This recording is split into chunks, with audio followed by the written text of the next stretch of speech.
Assalamualaikum warahmatullahi wabarakatuh. Salam pembelajar. Sahabat pembelajar, jumpa lagi dengan kami dalam acara Bincang Penyuluh Hukum. Pada Bincang Penyuluh Hukum kali ini kami mendatangkan narasumber dari Penyuluh Hukum Badan Pembinaan Hukum Nasional. Ada 3 narasumber pada kesempatan pagi ini yang nantinya kita akan membahas tentang hak cipta. Apa itu hak cipta, kemudian bagaimana pengaturannya, nanti langsung kita tanyakan kepada ketiga narasumber kita. Baik, langsung kita sapa narasumber kita pada pagi ini, yaitu yang pertama dari ada Ustadz Abdul Rojak. Assalamualaikum warahmatullahi wabarakatuh. Waalaikumsalam warahmatullahi wabarakatuh. Gimana Pak Ustadz, sehat? Alhamdulillah baik. Sehat ya? Ya. Istri sehat? Alhamdulillah. Anak sehat juga ya? Ya. Alhamdulillah. Istri yang mana yang sehat? Yang mana semuanya? Semuanya. Ya, kemudian narasumber kita yang kedua itu Kakak Lisa, ya Lisa Noviana. Beliau selain sebagai penyuluh hukum juga sebagai guru KI. Ya, pada dasarnya ketiga narasumber kita ini juga termasuk guru KI, guru kekayaan intelektual. Selain itu juga Kakak Lisa itu sebagai konten kreator ya. Silakan, mungkin bisa menyapa. Halo sobat pembelajar, semoga selalu bugar dan semangat. Semangat, pasti ya semangat. Kemudian narasumber kita yang ketiga yaitu Bapak Sudaryadi Alka Bumaini.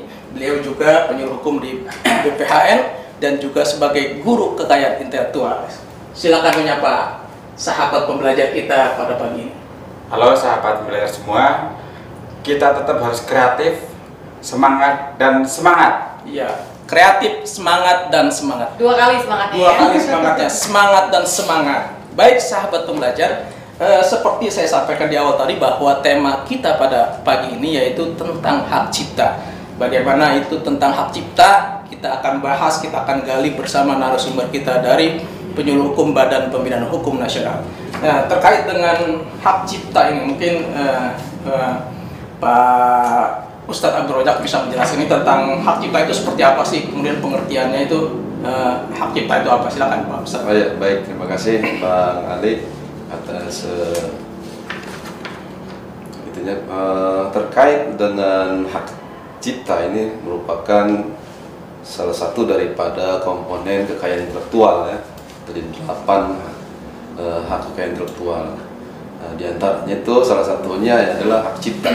Jadi kita harus kasih pahaman juga kepada masyarakat kita, pada sahabat-sahabat pembelajar, bahwa hak cipta adalah hak eksklusif pencipta yang timbul secara otomatis berdasarkan prinsip deklaratif setelah suatu ciptaan diwujudkan dalam bentuk nyata tanpa mengurangi pembatasan sesuai dengan ketentuan perundang-undangan.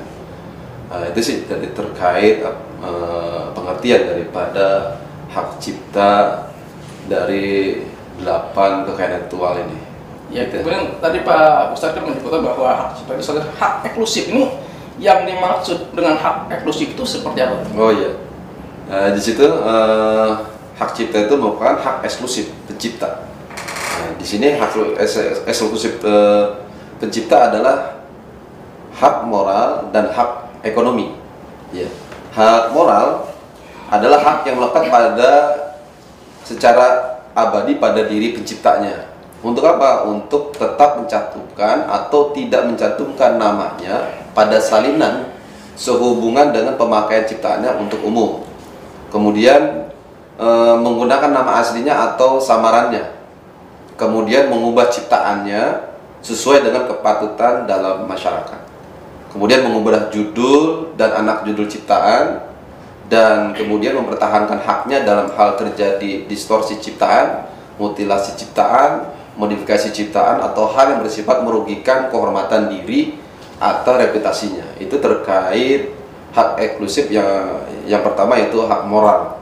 Kemudian yang terkait dengan hak ekonominya, karena di situ ada hak eksklusif, itu ada hak moral dan hak ekonomi. Yang dimaksud hak ekonomi di sini adalah merupakan hak eksklusif pencipta atau pemegang hak cipta untuk mendapatkan manfaat ekonomi atas ciptaannya.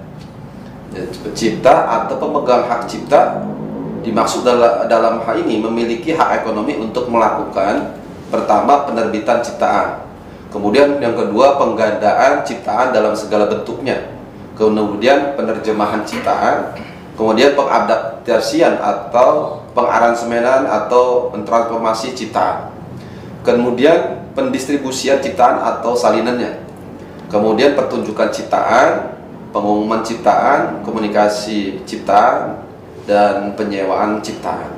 Nah, itu terkait hak eksklusif yang di dalamnya ada hak moral dan hak ekonomi. Itu terkait hak eksklusif pencipta. Jadi hak eksklusif itu hak moral ya dan hak eksklusif. Kemudian tadi ada kata-kata apa namanya tadi?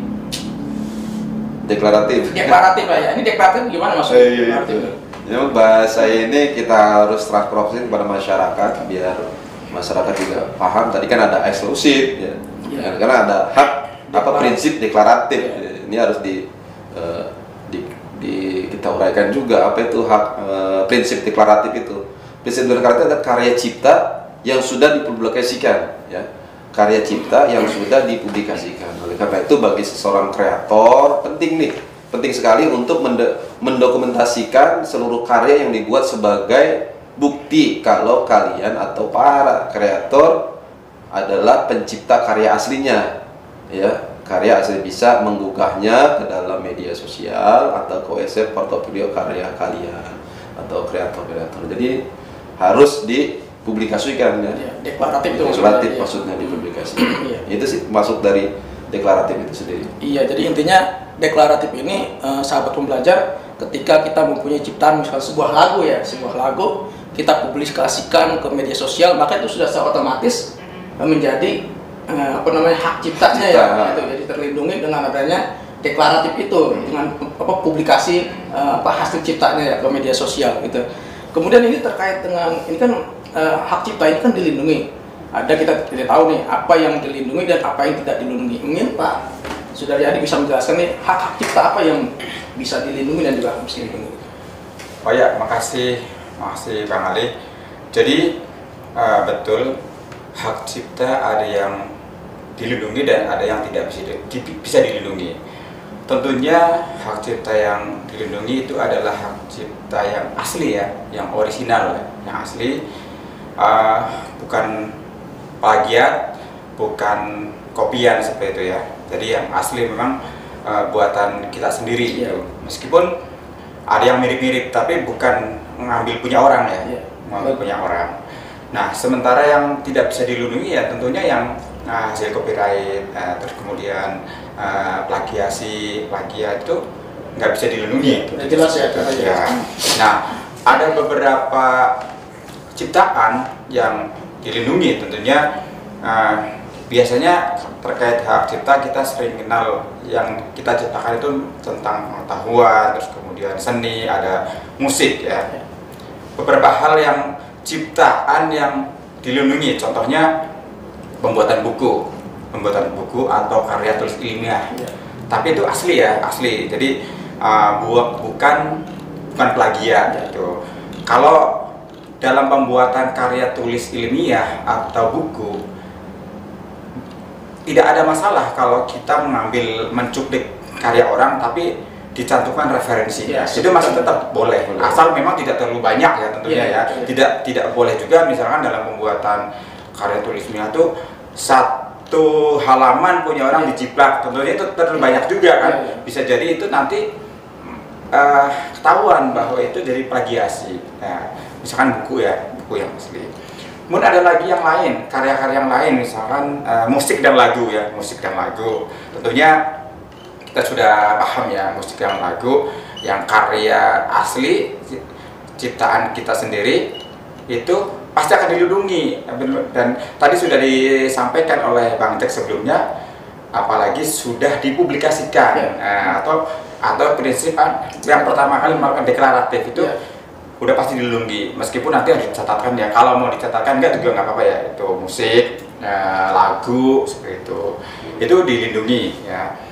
Terus kemudian karya seni rupa ya, seperti lukisan, terus karya seni rupa yang lain itu lebih bagus juga dipublikasikan gitu kan, agar itu langsung dilindungi. Terus fotografi, fotografi juga dilindungi, ini penting ya, karena banyak orang membuat acara-acara banner, terus kemudian ada spanduk, terus ngambil gambar fotonya orang gitu kan.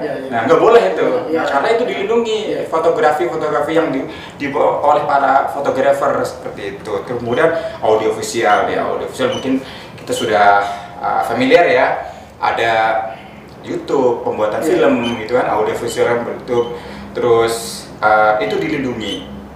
Terus apa namanya? Tadi lebih bagus dipublikasikan. Jadi udah otomatis dilindungi audiovisual, terus drama dan koreografi. Kalau kita bisa menciptakan koreografi dilindungi, atau misalkan menciptakan jurus-jurus silat itu termasuk juga itu dilindungi. Terus kemudian ada lagi pemrograman komputer, juga beberapa program juga dilindungi.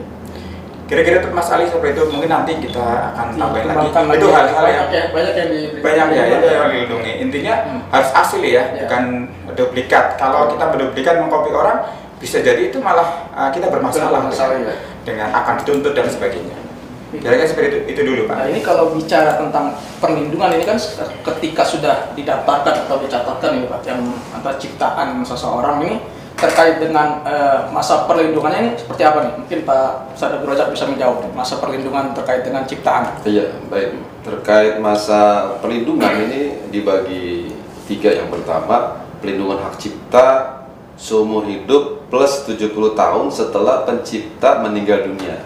Untuk karya yang mana? Untuk karya berupa buku, lagu atau musik, lukisan, terusnya tari, drama, pentas seni, motif, dan karya-karya sejenisnya. Itu yang perlindungan hak ciptanya sampai seumur hidup plus 70 tahun setelah pencipta itu meninggal dunia. Kemudian yang kedua, perlindungan hak cipta itu sampai 50 tahun sejak pertama kali dipublikasikan. Untuk karya yang mana? Untuk karya berupa fotografi, terusnya sinematografi, program komputer, terjemahan, kemudian adaptasi atau modifikasi karya cipta lainnya. Nah, itu untuk karya cipta perlindungan 50 tahun. Kemudian yang ketiga, perlindungan karya cipta hak cipta ini sampai 25 tahun sejak ciptaan itu pertama kali dipublikasikan. Nah, ini untuk karya berupa seni terapan. Nah, itu jadi ada 3 perlindungan hak cipta. Pertama 70 tahun seumur hidup plus 70 tahun, kemudian perlindungan 50 tahun, kemudian sampai 25 tahun. Nah, itu masa perlindungan ciptaan. Ya, jadi ada yang 70 tahun plus seumur hidup plus 70 tahun setelah, mungkin maksudnya setelah meninggal ya penciptanya ya. Setelah 70 tahun itu berarti bebas digunakan atau gimana ya? Iya.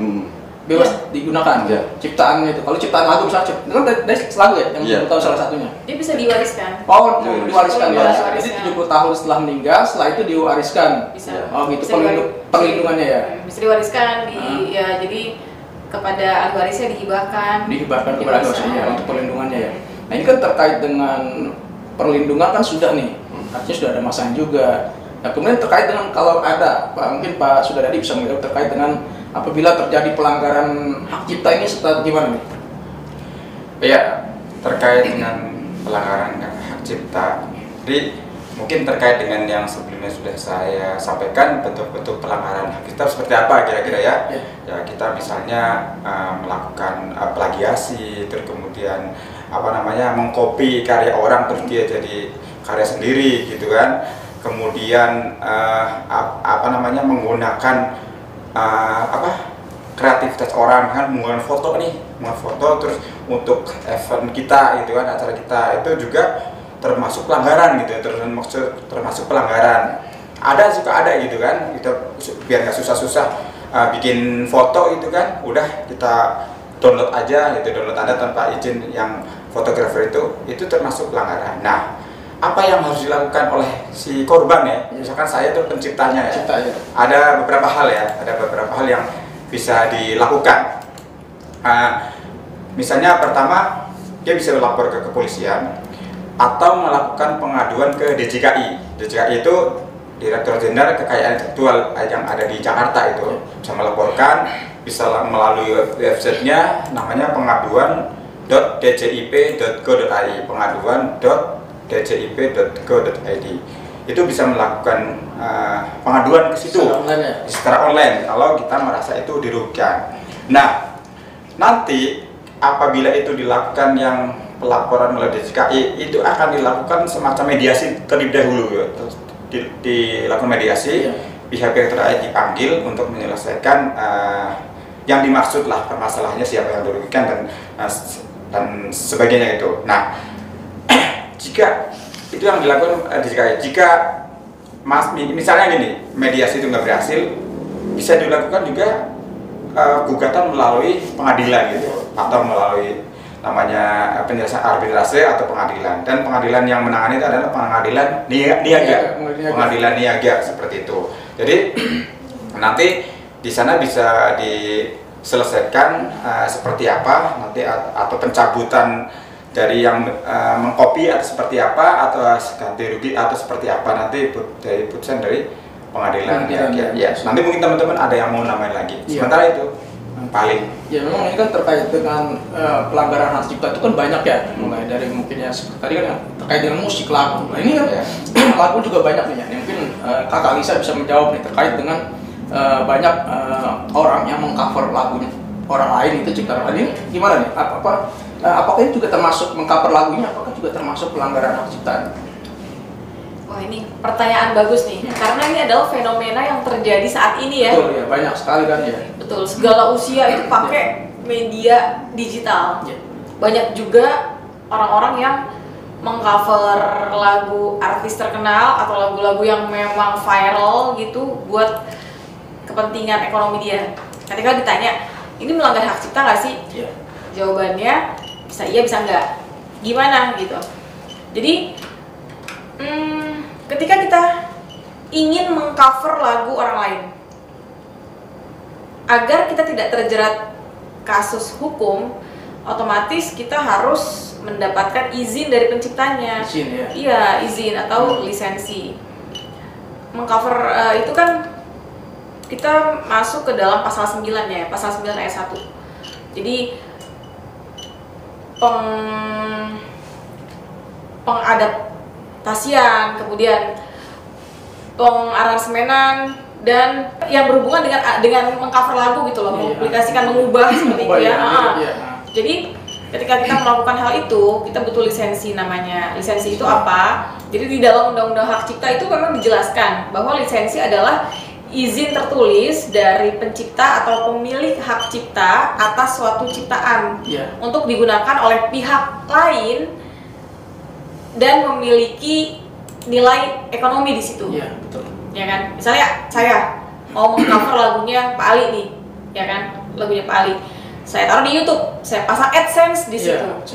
Atau saya mengcover lagu Pak Ali untuk promosi barang saya yang menghasilkan nilai ekonomi. Saya harus izin. Ketika saya izin, kemudian ada lisensi dari Pak Ali dan Pak Ali tidak keberatan, maka saya aman, tidak melanggar hukum. Tapi ketika saya menggunakan karya orang lain, mengcover, dan yang di cover itu merasa keberatan, udah, nah, artinya saya kena kasus hukum kayak gitu. Pokoknya intinya gini, selama cover itu menimbulkan adanya hak ekonomi di situ dan juga pencipta atau pemilik hak ciptanya berkeberatan, itu akan melanggar hukum. Tapi ketika tidak ada nilai ekonomi dan pencipta atau pemilik hak ciptanya tidak keberatan, enggak apa-apa, enggak masalah. Ada hukumannya juga di situ, ada hukumannya.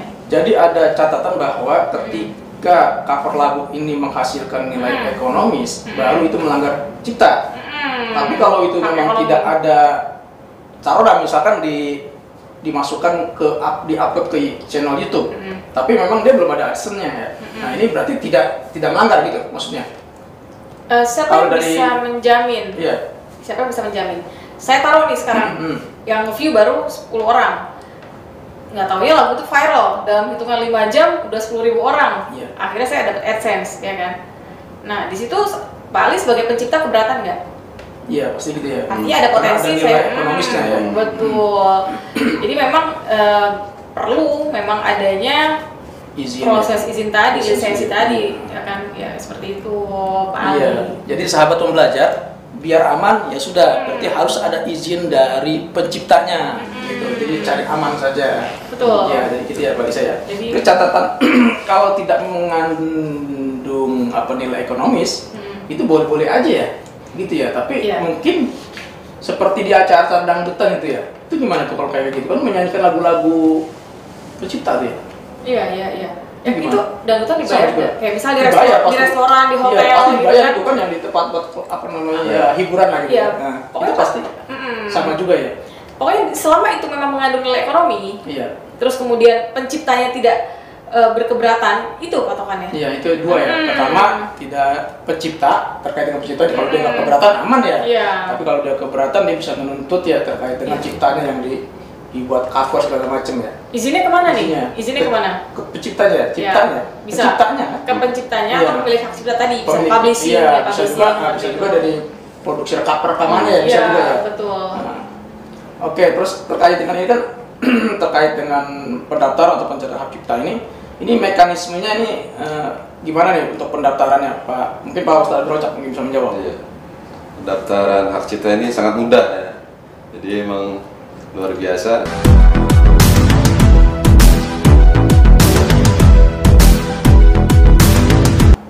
Oke, terus terkait dengan ini kan terkait dengan pendaftaran atau pencatatan hak cipta ini mekanismenya ini gimana nih untuk pendaftarannya, Pak? Mungkin Pak Ustadz Brocak mungkin bisa menjawab. Iya. Pendaftaran hak cipta ini sangat mudah ya. Jadi emang luar biasa di DJKI ini. Sekarang udah buy online, nggak seperti dulu lagi. Sekarang sudah buy online. Jadi sahabat pembelajar, masyarakat sekalian, kalau mau daftarkan ciptaan atau mencatatkan ciptaannya di laman djki.go.id. Nah, di situ nanti ada berandanya, laman di situ, itu ada pilihannya, yaitu buka di website DJKI, nanti ada permohonan. Nah, di permohonan di situ ada beberapa jenis kekayaan intelektual. Pertama merek, kedua paten, hak cipta, kemudian desain industri, kemudian indikasi grafis, kemudian DTLST itu data DTSL ya. iya itu, kemudian rahasia dagang. Nah, jadi tinggal klik saja. Tinggal memilih ya, Iya, sudah tinggal disediakan. memilih. Berarti yang mendaftarkan tadi karena ini hak cipta, maka dia tinggal klik hak cipta. Nanti dia kan keluar login akun, passwordnya, tinggal dibuat passwordnya. Kemudian jangan lupa siapkan juga apa yang materi yang mau di-upload. Kan di situ kan ada form permohonannya di dalam setelah udah login akun itu. Setelah itu jangan lupa kalau emang dia berupa tadi kata apa dari terkait buku, berarti dia dengan PDF. Iya. Kalau tadi dengan musik, berarti kan dia dengan video. Video musiknya. Itu jadi tinggal upload di situ sesuai dengan form yang diminta. Setelah selesai, nanti di situ akan diajukan untuk pembayaran PNBP-nya. Oh, ada. Ada PNBP-nya. Nanti setelah itu, setelah PNBP selesai dari bank, masuk lagi ke laman akun. Nah, di situ tinggal isi, selesai udah. Iya, jadi bisa online ya. Bisa online, cepat. Kan udah tadi sekarang. sifatnya nih, kalau dari pengertian hak cipta ini kan tadi prinsipnya apa tadi, prinsipnya kan Deklaratif. deklaratif, artinya apakah masih perlu mendaftarkan atau Catatan. mencatatkan? Iya, apakah itu masih perlu? Padahal di situ sudah secara otomatis bersifat dilindungi, sudah dilindungi. Itu gimana? Mungkin Ya. Mbak Kakak Isa atau Ya. Kalau mencatatkan hak cipta itu malah lebih baik gitu. Meskipun Lebih baik, itu ya. deklaratoir ya. Iya. Prinsip deklaratif ketika kita publikasi sudah otomatis itu menjadi hak cipta kita. Iya. Cuman kalau ditambah lagi dengan mencatatkan di KI itu lebih bagus lagi. Lebih bagus, Iya, ya. karena di situ datanya juga terjaga dan sebagai salah satunya fungsinya mungkin ketika nanti terkena kasus hukum, tapi semoga tidak ya. Itu bisa dijadikan salah satu alat bukti juga. ya sudah gitu ya. Jadi lebih lengkap lagi ya, lebih baik tetap didaftarkan ya. Betul. Kemudian terkait dengan kita kembali ke masalah cover lagu tadi salah satunya. Ini kan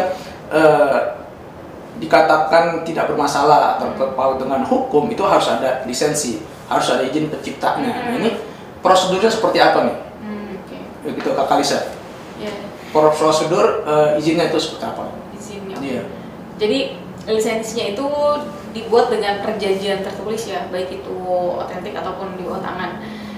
Jadi yang dimuat di dalam lisensinya itu pada intinya adalah hal-hal yang boleh dan tidak boleh dilakukan oleh para pihak seperti itu.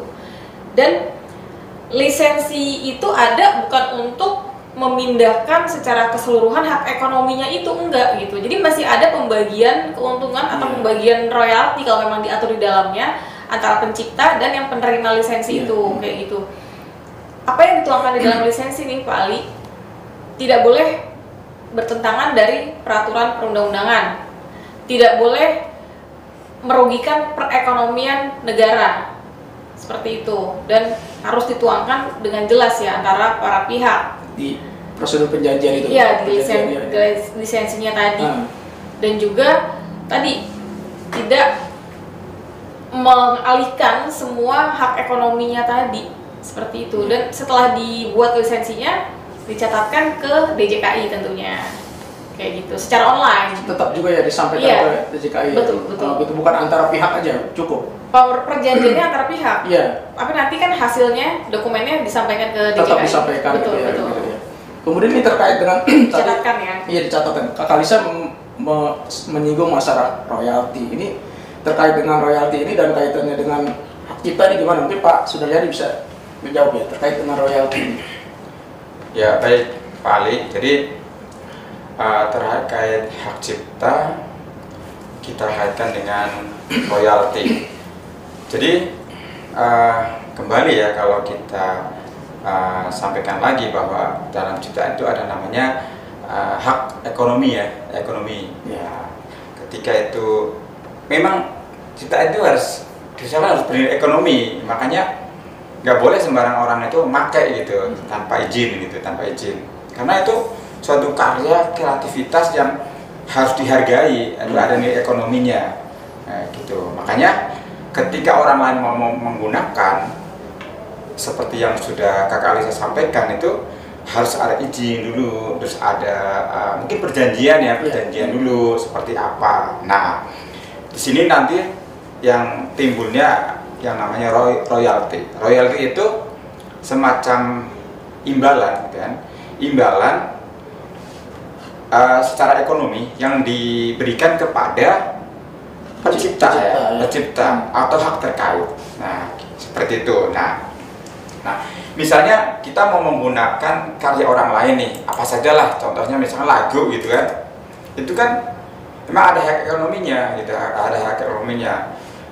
Yang harus dilakukan itu memang kita harus izin, membuat perjanjian. Nah, di dalam perjanjian itu itulah royalti terjadi gitu, pembagian hasil lah gitu, semacam itu. Silahkan nanti lakukan perjanjian dari yang akan kita gunakan, terus kemudian dengan penciptanya mau seperti apa gitu kan, seperti apa pembagiannya gitu. Nah, terus yang lainnya juga ya, bukan hanya lagu ya, bisa foto juga, bisa buku ya, buku gitu kan, bisa buku gitu kan. Terus kemudian ya buku misalkan mau diperbanyak gitu kan, diperbanyak oleh sebuah percetakan, ada pembagian royalti berapa persen royalti itu harus ya, karena untuk menciptakan sesuatu kan itu butuh kreativitas dan itu butuh ide yang sangat luar biasa kan, malah harus dihargai. Jadi dihargai dan dilindungi, bahkan bisa dikenakan pidana kalau yang menggunakan karya orang lain tanpa izin gitu, tanpa seperti itu. Nah, sekarang misalnya contoh lagu-lagu atau musik itu ternyata juga ketika diputar di beberapa tempat yang itu komersil ya, dibayar. Tadi yang kayak dangdutan gitu sebenarnya itu harus pakai, karena itu dibayar ya. Terus kemudian di tempat-tempat kafe gitu ya, karaoke, terus kemudian di hotel, karena itu tempat itu dibayar. Dia harus izin dulu sekarang. Karena menghasilkan ya. Harus izin dulu dengan penciptanya ya, atau paling nggak pihak terkait ya. Iya, publishingnya. Publishingnya ya, itu ada royalti sekarang. Karena begitu dihargainya karya cipta itu, karena itu dibayar tadi kan, kecuali mungkin kita putar di rumah ya, nggak masalah, karena itu kan kita malah yang ngabisin listriknya, bukan kita dibayar gitu kan, bukan yang dibayar, malah ngabisin listrik itu nggak masalah itu. Tapi kalau yang kuota juga, kalau ketika itu dibayar di tempat-tempat yang komersil, diputar di tempat-tempat komersil, dia harus bayar royalti namanya itu. Bagi hasil ada perjanjian, itu ada perjanjian lah nanti seperti apa perjanjiannya. Nah, terus apa istilahnya terkait hal ini yang harus mendaftarkan di ada lembaganya ya Kak Alisa ya, namanya LMK ya, LMKN ya, Lembaga Manajemen Kolektif. Ya, terkait royalti. Dia organisasinya yang mengatur itu. Mengatur cukup lewat situ ya. Tapi intinya sih karya kita sangat dihargai lah gitu kan. Jadi kita nggak boleh sembarang pakai punya penciptaan orang, tapi itu untuk komersil intinya ya. Kalau tidak komersil kayak diputar di rumah, didengar sendiri ya itu nggak masalah. Nah itu nggak ada unsur komersil. Nilai ekonomisnya nggak ada. Nilai ekonomisnya nggak ada, yang ada ekonomisnya tuh. Nah, sempat kontroversi kan, masa di kafe itu harus nah ternyata memang kajian seperti itu karena itu menghasilkan ya. Kalau kafe itu nggak ada musiknya, nggak ada lagunya, nggak seru gitu kan. Makanya rugi dong yang penciptanya gitu. Nah akhirnya biar penciptanya yang apalagi sekarang banyak yang dibajak gitu kan, akhirnya penciptanya nggak rugi ya dia harus bayar karena kan dia mendapatkan keuntungan dari lagu atau musik yang kita putar di tempat itu, kafe atau restoran atau hotel lah semacam itu. Gitu kali. Ya, harus ada royalti buat penciptanya ya. Iya, betul. Kemudian ini terkait dengan ciptaan kita menciptakan sesuatu nih, misalkan lagu ya, Kak Alisa, ya kan, ini apakah ciptaan ini kita bisa menjual hak cipta kita tersebut? Ya, itu kalau di dalam undang-undang hak cipta namanya pengalihan. Jadi kita bisa mengalihkan hak cipta tersebut kepada orang lain ya, baik itu sebagian ataupun seluruhnya. Itu ada di dalam pasal 16 Undang-Undang Hak Cipta. Dalam bentuk apa pengalihannya? Bisa dalam bentuk wasiat, wakaf, hibah, kemudian perjanjian tertulis, ataupun bentuk lain yang diatur di dalam peraturan perundang-undangan. Nah tadi Pak Ali, nanyanya jual beli. Jual beli bisa kita masukin ke dalam yang perjanjian tertulis. Iya. Jadi masukin ke situ. Betul. Jadi perdata tapi perjanjian tertulis. Jadi selama proses jual belinya itu memang ada perjanjian tertulis di dalamnya antara para pihak, itu bisa seperti itu. Baik itu separuh ataupun seluruhnya. Tergantung para pihak tadi. Bagaimana perjanjian mengenai pengalihan hak cipta tersebut. Kemudian untuk hak cipta yang dialihkan tanpa disebutkan batas waktunya itu akan beralih ke penciptanya setelah 25 tahun. Kalau tidak disebutkan. Iya, itu masa. betul. Misalnya kita deal-dealan nih, saya beli karyanya Pak Ali atau Pak Ali jual karya ciptanya ke saya gitu. Kemudian terjadilah proses jual beli di situ. Kita buat perjanjian tertulis ya. Dalam perjanjian tersebut memang tidak disebutkan batas waktunya. Maka secara otomatis menurut pasal 18 Undang-Undang Hak Cipta itu setelah 25 tahun akan beralih kembali kepada penciptanya. Tapi memang di dalam proses pengalihan ini itu yang beralih hanya hak ekonominya aja. Hak moralnya tetap melekat kepada penciptanya. Jadi kita nggak boleh karena ini kan udah saya beli gitu kan. Maka nanti ketika kita publikasi, ketika kita komersilkan, kita tulis pencipta adalah Lisa, padahal saya membeli dari Pak Ali gitu. Jadi yang saya nikmati hanya hak ekonominya saja, hak moralnya tetap milik penciptanya atau pemilik hak ciptanya gitu. Berarti tergantung isi perjanjiannya juga ya berarti ya. Intinya seperti itu ya. Betul. Tapi ini yang terkait dengan menjual hak cipta kita ini ada batasan nggak? Ciptaan seperti apa yang hanya bisa dijual belikan atau mungkin ada batasan itu? Apa seluruh ciptaan bisa jual gitu? Seluruh karya cipta, iya, bisa ya. Batas waktunya itu sampai dengan karya cipta tersebut habis batas waktunya tadi yang sudah dijelaskan oleh Pak Rojak ya, gitu. Tapi terutama kemudian kalau mengenai jangka waktunya sendiri perjanjian tersebut kalau nggak disebutin di dalamnya itu berarti 25 tahun itu otomatis balik lagi ke penciptanya. Jadi kalau tidak dimasukkan perjanjian lama itunya ya, tetap selama 25 tahun maka secara otomatis kembali ke penciptanya, hak ciptanya ya. Betul. Makanya ini menarik banget begitu pedulinya pemerintah negara kita kepada suatu ide, kepada suatu karya. Iya. Yang ini tuh hal yang nggak gampang gitu, mendapatkan ide, membuat suatu karya dengan hasil yang memang disukai banyak orang. Kemudian bayangkan ketika memang itu viral, itu ada nilainya gitu, nilai ekonominya dan mahal banget, kita curi gitu aja gitu. Kalau nggak diatur kan kayak gimana ya? Iya, betul, kan? Ngeri banget. Iya, itu dirugikan ya. Sudah capek-capek menciptakan, membuat karya, akhirnya orang lain yang menikmati hasilnya ya kan. Makanya ini perlu dilakukan perlindungan. Betul.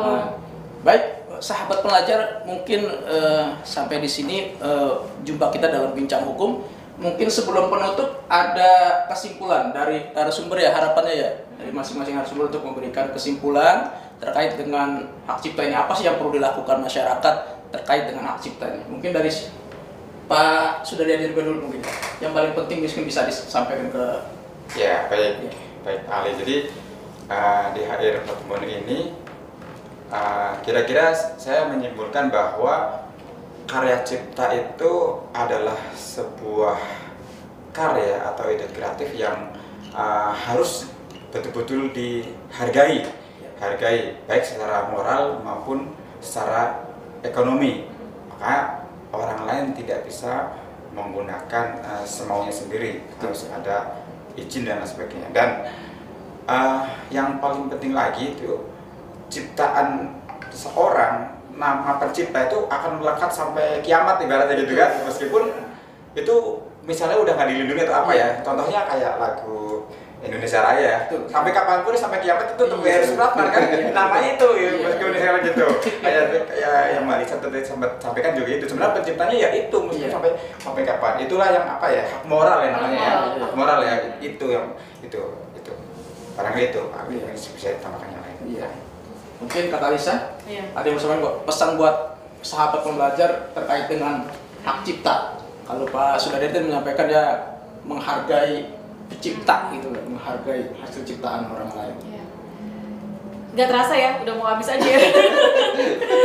Nah, sebelum aku closing statement, ini nambahin dulu. Tadi kan terkait dengan pertanyaan Pak Ali tentang cover. Oh iya, cover lagu. Itu ada hukumannya. Iya. Kalau misalnya kita sanksi memang ya? sudah terjerat hukum dan dikenai sanksi mengcover lagu tidak izin, itu 3 tahun penjara. Sanksinya bagi yang membuat cover lagu ya tanpa izin ya. Dan atau 500 juta rupiah. Dendanya. Ya, jadi betul. bisa salah satunya ya karena kata-kata dan. Jadi buat sahabat pembelajar nih ada tambahan dari Kakak Lisa bahwa para yang suka membuat cover lagu nih, ingat ini buat jadi catatan ini. Harus ada izin dari penciptanya. Kalau tidak maka sanksi hukumnya tadi pidana penjara 3 tahun 3 tahun dan atau denda 500 juta rupiah. Ini akibat dari membuat cover lagu tanpa izin. Jadi catatannya harus izin dulu kalau membuat cover lagu, kan banyak yang senang nyanyi kan, bikin cover sendiri gitu. Tiba-tiba monetize aja, nggak izin. Iya. AdSense-nya gede gitu ya. Kayak punya Pak Ali. Pakai semua ya, semua insyaallah sih semua. Closingnya gini nih Pak Ali. Iya. Jujurlah kepada diri kita sendiri, karena kejujuran itu adalah salah satu hal yang mungkin kecil, tapi itu adalah hal yang akan menjadi besar untuk pembangunan bangsa yang akan apa Mbak? Untuk pembangunan bangsa, ya kan? Kalau kita nggak jujur dalam konteks hak cipta misalnya, ya kan? Karya orang kita bilang karya kita gitu. Setan aku itu namanya. Betul. Kalau kita nggak jujur sama diri kita sendiri, kemudian kita juga nggak jujur sama orang lain, mau jadi apa bangsa ini? Ya nggak, sahabat pembelajar. Udah itu aja sih. Itu sahabat pelajar 2, yang pertama dari Pak Sudaryadi menghargai karya cipta orang lain. Kemudian yang kedua dari Kakak Lisa, jujur terhadap karya sendiri. Jujur pentingnya. Terus, nah terakhir dari Pak Ustadz Abdurrojak, kesimpulannya nih, pesan yang paling penting buat sahabat pembelajar terkait dengan hak cipta. Ini pesan dunia akhirat ya. Pesan dunia akhirat. Kayak lagu itu kan. Cinta dunia akhirat. Oh, cinta dunia akhirat ya. Ya silakan Pak Ustadz Abdurrojak. Iya. Di sini kan prinsip tadi kan deklaratif ya. Dipublikasikan. Walaupun itu deklaratif, dipublikasikan tetap harus didaftarkan ya. Sebaiknya didaftarkan biar mempunyai kekuatan hukum yang lebih kuat lagi. Nah, itu. Dan itu mudah didaftarkan tuh, mudah, tinggal buka laman djki.go.id, di situ ada permohonan hak cipta dan itu murah banget. Nah, itu selaku kita Kementerian Hukum HAM ini dalam rangka melindungi hak cipta gitu. Karya kita yang tadi udah diterangin nama Pak Dari dan Mbak Lisa itu, karya kita itu harus dilindungi gitu. Ya, jadi segera daftarkan ke djki.go.id dan itu sangat mudah dan biayanya murah. Itu saja dari saya. Terima kasih. Terima kasih. Baik sahabat pembelajar, sudah ada 3 kesimpulan tadi yang perlu kita sama-sama kita catat dan menjadi perhatian. Yang pertama terkait dengan menghargai hak cipta atau karya orang lain itu sangat penting. Kedua, jujur, dan ketiga, tetap didaftarkan hasil karya atau dicatatkannya walaupun memang secara hukumnya bersifat deklaratoir itu.